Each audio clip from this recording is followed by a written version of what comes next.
극락도량. 오늘은 경주 불국사입니다. 불국사는 경주 여행의 필수 코스로 너무나 유명한 절입니다. 불국사는 신라 35대 경덕왕 때 지어졌습니다. 경덕왕은 통일신라 이후 문화적으로 절정기를 이루던 시절의 왕이었습니다. 불국사는 김대성과 얽힌 스토리가 있지만 경덕왕의 후원 없이 건립되기는 어려웠을 것입니다. 불국사 역사가 기록된 자료에 의하면 불국사는 528년에 창건되어 이후 증축되었다고 합니다. 751년 재상인 김대성의 주도로 대대적인 불사를 통해 큰 절로 만들어졌다고 보는 게 타당할 것입니다. 불국사는 임진왜란 때 갓도 기요마사가 방어한 절 중에 하나입니다. 이후 광해군, 인조, 순조 시대를 거치면서 복원되었기에 건축 양식은 조선시대의 양식입니다. 조선 말기 나라가 힘을 잃자 절의 건물들도 낡아지고 보수도 못해 허물어졌는데 일제강점기 때 대웅정 등 정각을 보수하며 석축을 쌓고 다보탑이 해체 복원되기도 했습니다. 해방 이후 우리 역사와 문화에 대한 자긍심을 높이고 정신문화를 바로 세우기 위한 노력들이 이어지며 불국사 복원은 수건사업이었습니다. 1969년부터 73년까지 5년여에 걸쳐 대대적인 복원불사가 이루어졌고 오늘과 같은 불국사의 모습을 갖추게 되었습니다. 중고등학교 학창시절 수학여행 때 불국사를 가보지 않은 사람은 드물 것입니다. 그만큼 우리나라를 대표하는 자랑스러운 건축물이자 불교적 세계관을 담고 있는 멋진 도량입니다. 불국사는 부처님의 나라인 불국토를 이 땅에 구현하려는 기획 의도에 따라 조성되었습니다. 삼국유사에 의하면 신라 수도 경주에는 절이 하늘의 별처럼 박혀 있고 탑이 기러기들이 줄지어 날아가는 듯 서 있었다고 합니다.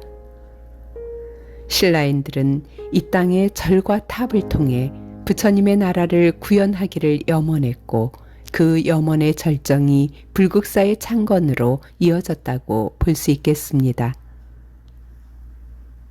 불국사는 크게 두 영역으로 이루어져 있습니다. 하나는 청운교, 백운교를 통해 석가모니 부처님께로 올라가는 영산정토라는 불국의 세계입니다. 또 하나는 연화교, 칠보교를 통해 아미타 부처님께로 올라가는 극락정토라는 불국의 세계입니다. 이생인 영산정토와 내생인 극락정토라는 두 불국토에서 석가모니 부처님과 아미타 부처님의 가르침으로 평안과 안락을 얻고자 했던 신라인들의 염원이 깃들어 있죠. 불국사를 찾는 분들의 사진 명소인 청운교, 백운교, 연화교, 칠보교 영역에는 예전에 영지라는 연못이 있었다고 합니다. 석가탑을 무영탑, 즉 그림자가 비치지 않는 탑이라고도 부르는데 다음과 같은 애달픈 사랑의 전설이 남아있기 때문입니다. 석가탑은 백제 출신 석공인 아사달이 조각했다고 합니다.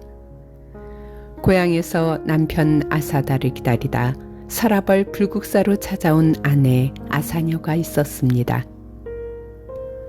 그녀는 불후의 명탑을 만드는 남편에게 방해가 되지 않기 위해 탑이 완성되면 물에 비친다는 영지를 보며 기다렸습니다.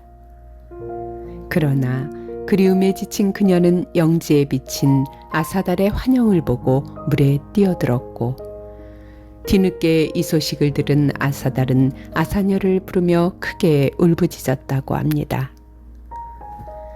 애달픈 무영탑 스토리를 생각하며 청운교, 백운교, 석가탑을 보면 감성이 새롭게 돋아납니다. 부처님에 대한 사랑과 그리움이 아사달, 아사녀의 사랑처럼 간절하고 뜨거워야겠다고 생각합니다. 그래서 청운교, 백운교에서 영지를 그려보고 석가탑을 보며 무영탑의 전설을 생각합니다. 대웅전을 향해 있는 자하문은 자주색 안개의 문이라는 뜻인데 석가모니 부처님의 몸에는 자주색 안개가 피어오르기 때문에 석가모니 부처님께 향하는 문이라고 합니다. 백운교 아래에 무지개 모양의 홍해가 아름답습니다. 예전에 홍해 밑으로 연못이 있었다는 증거입니다. 왜 계단 모양을 청운교, 백운교라고 하는지 이해가 됩니다.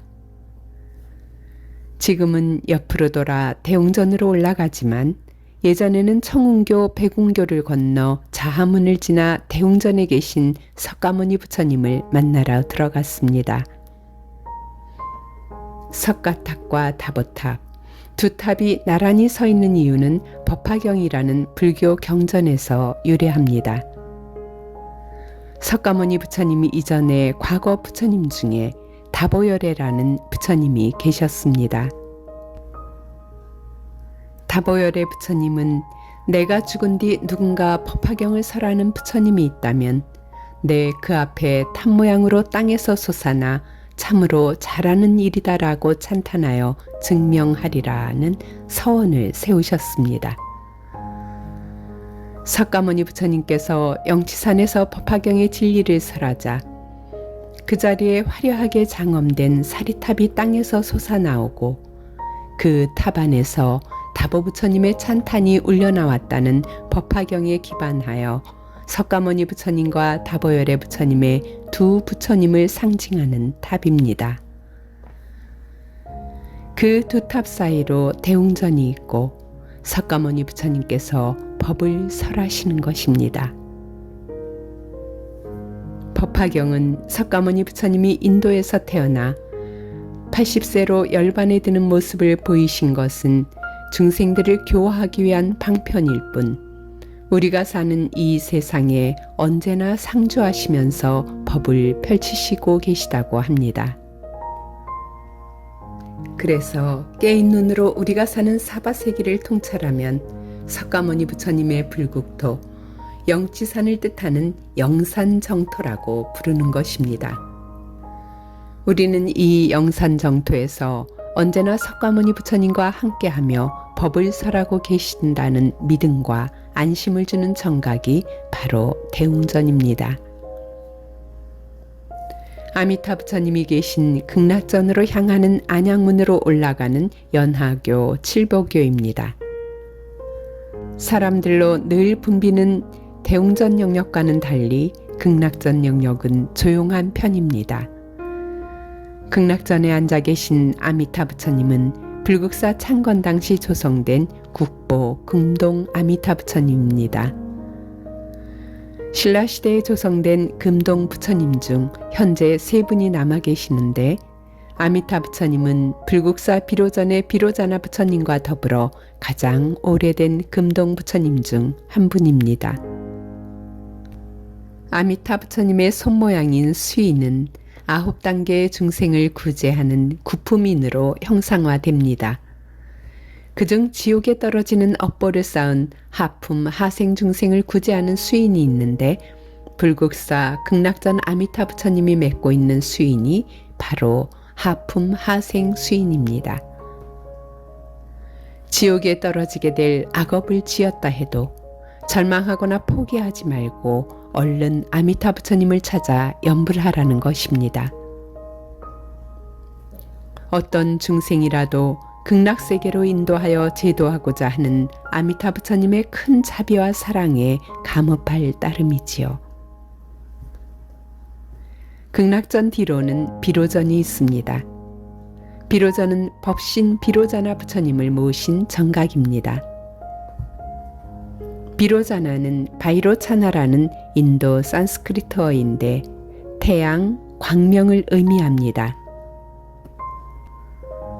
즉 빛나는 진리의 몸을 형상화한 부처님으로 모든 부처님의 근원인 진리의 몸을 상징합니다.